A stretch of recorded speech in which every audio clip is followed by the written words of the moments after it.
শেখ হাসিনার দেশ ছাড়ার ৭২ ঘণ্টা পর বাংলাদেশে গঠিত হয়েছে অন্তর্বর্তীকালীন সরকার। বৃহস্পতিবারে এই সরকারের প্রধান হিসেবে শপথ গ্রহণ করেছেন নোবেলজয়ী অর্থনীতিবিদ ডক্টর মোহাম্মদ ইউনুস। তার মন্ত্রিসভায় আজ দপ্তর বন্টন হয়েছে, আর তাতে দেখা যাচ্ছে দেশের সবচেয়ে গুরুত্বপূর্ণ যত মন্ত্রক আছে তার সবই নিজের হাতে রেখেছেন মোহাম্মদ ইউনুস। আর তার এই মন্ত্রিসভায় রয়েছেন পাকিস্তানি আমলাও। মানে বুঝুন, বাংলাদেশের মন্ত্রিসভায় পাকিস্তানি আমলা রয়েছে, আর তাতেই প্রশ্ন দানা বেঁধেছে, তাহলে কি ফের পাকিস্তানের হাতে যেতে চলেছে বাংলাদেশ? এই প্রশ্নটা কিন্তু বেশ জোরালো হচ্ছে। বৈষম্য বিরোধী ছাত্র আন্দোলনের জেরে প্রধানমন্ত্রীর পদ থেকে ইস্তফা দিতে বাধ্য হয়েছেন শেখ হাসিনা। বাংলাদেশ ছেড়ে আপাতত ভারতে আশ্রয় নিলেও অন্য দেশের রাজনৈতিক আশ্রয়ের খোঁজ করছেন তিনি। এই পরিস্থিতিতে অন্তর্বর্তী সরকার শপথ নিয়েছে বাংলাদেশ। এই সরকারের মাথায় বসেছেন নোবেলজয়ী অর্থনীতিবিদ মোহাম্মদ ইউনুস। অন্তর্বর্তী সরকার গঠনের পরই দেশবাসীর উদ্দেশ্যে ভাষণ দেন ইউনুস। আর অন্তর্বর্তী সরকারের প্রধান উপদেষ্টার পদে আসীন হয়ে ইউনুস জানিয়ে দেন, এই সরকার দেশের প্রত্যেকের সরকার। এখানে থাকবে প্রত্যেকের আকাঙ্ক্ষা পূরণের অধিকার। অরাজকতার বিষ বাষ্প যেই ছড়াবে, বিজয়ী ছাত্র জনতা সহ মুক্ত মানুষের আইন শৃঙ্খলা বাহিনী পূর্ণ শক্তি তাকে ব্যর্থ করে দেবে। বাংলাদেশে অন্তর্বর্তী সরকারের প্রধান উপদেষ্টা হিসেবে বিভিন্ন মন্ত্রকের দায়িত্ব বন্টন করলেন ডক্টর মোহাম্মদ ইউনুস। ২৭টি মন্ত্রক নিজের হাতেই রেখেছেন তিনি।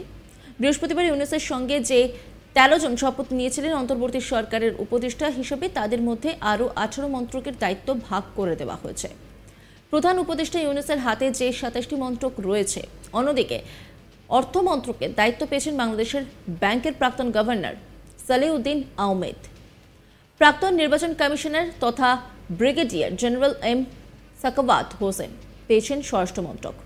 প্রাক্তন বিদেশ সচিব তৌহিদ হোসেনকে দেওয়া হচ্ছে বিদেশ মন্ত্রকের দায়িত্ব। মানবাধিকার সংস্থা অধিকারের নির্বাহী পরিচালক আদিলুর রহমান খান শিল্প মন্ত্রকের দায়িত্ব পেয়েছেন।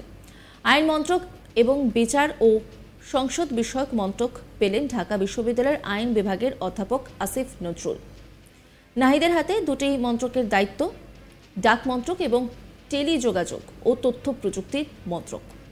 আর সজীব ভুঁইয়া যুব ও ক্রীড়া মন্ত্রকের দায়িত্ব দেওয়া হয়েছে তাকে।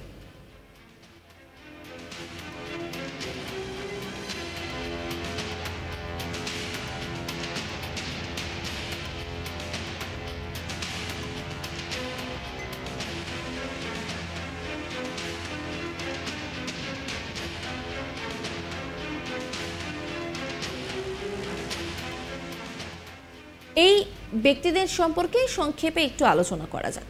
সালেউদ্দিন আহমেদ বাংলাদেশ ব্যাংকের প্রাক্তন গভর্নর। ১৯৭০ সালে ঢাকা বিশ্ববিদ্যালয় থেকে অর্থনীতিতে স্নাতকোত্তর ডিগ্রি অর্জন করে কানাডার ম্যাকমাস্টার বিশ্ববিদ্যালয় থেকে পিএইচডি করেছিলেন। তৎকালীন সিভিল সার্ভিস অফ পাকিস্তানে ক্যাডারে ছিলেন তিনি।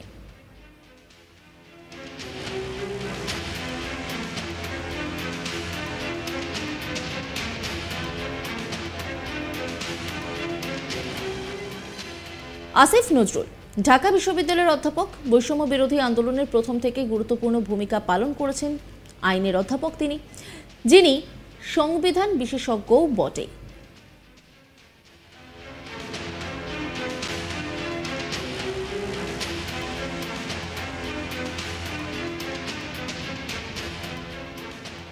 আদিলুর রহমান খান হলেন আইনজীবী, প্রাক্তন ডেপুটি অ্যাটর্নি জেনারেল। একটি মানবাধিকার সংস্থার প্রতিষ্ঠাতা তিনি। অন্যদিকে হাসান আরিফ ছিলেন বাংলাদেশের অ্যাটর্নি জেনারেল। অতীতে বাংলাদেশের তত্ত্বাবধায়ক সরকারও ছিলেন তিনি।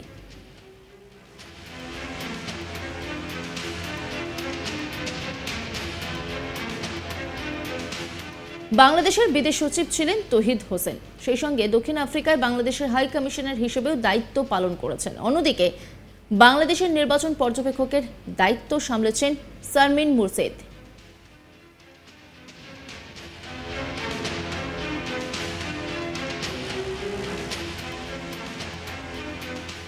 বিধান রঞ্জন রায় হলেন মনোবিদ, প্রাক্তন নির্বাচন কমিশনারও ছিলেন। জাতীয় মানসিক স্বাস্থ্য ও হাসপাতালের মনোচিকিৎসা বিভাগের দায়িত্বভার সামলেছেন। ময়মনসিংহে প্র্যাকটিসে করেন তিনি। ফারুকি আয়ম হলেন বাংলাদেশের নৌকমান্ড। ব্রিগেডিয়ার জেনারেল এম সাকবাত হোসেন হলেন বাংলাদেশের সামরিক বাহিনীর প্রাক্তন আধিকারিক।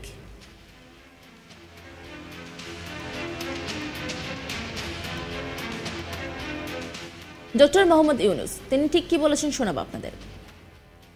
দেশের সকল মানুষকে আজ স্বাধীন, নির্ভয়, নিরুদ্বেগ থাকার জন্য নিশ্চয়তা দেওয়ার জন্য আমাদের ছাত্র শহীদরা প্রাণ দিয়েছেন। এই অভ্যুত্থানের মাধ্যমে সৃষ্ট সরকার দেশের প্রত্যেকের সরকার। এখানে থাকবে সকলের আকাঙ্ক্ষা পূরণের অধিকার। অরাজকতার বিষ বাষ্প এখন যেই ছড়াবে, বিজয়ী ছাত্র জনতা সহ মুক্ত মানুষের আইন শৃঙ্খলা বাহিনীর পূর্ণ শক্তি তাকে ব্যর্থ করে দেবে। নিষ্ঠুর স্বৈরাচারী সরকার দূর হয়ে গেছে। কাল সূর্য উদয়ের সঙ্গে সঙ্গে গণতন্ত্রের, সুবিচারের, মানবাধিকারের, নির্ভয়ে মত প্রকাশের পূর্ণ স্বাধীনতার জন্য সকলের স্বাচ্ছন্দ্যে জীবন ধারণের সুযোগ প্রদানের সচেষ্ট সরকারের ঘনিষ্ঠ সান্নিধ্য ও সহমর্মী পরশ দলমত নির্বিশেষে সবাই উপভোগ করবেন। এটাই আমাদের লক্ষ্য। আমাদেরকে এই লক্ষ্য পূরণে সাহায্য করুন। সারা বিশ্ব আজ অবাক হয়ে বলছে, সাবাস বাংলাদেশ, সাবাস বাংলাদেশের ছাত্র জনতা। আমরা এই অর্জনটাকে আর অনেক দূর নিয়ে যেতে চাই। আমাদের ছাত্র জনতার জন্য কিছুই অসম্ভব নয়।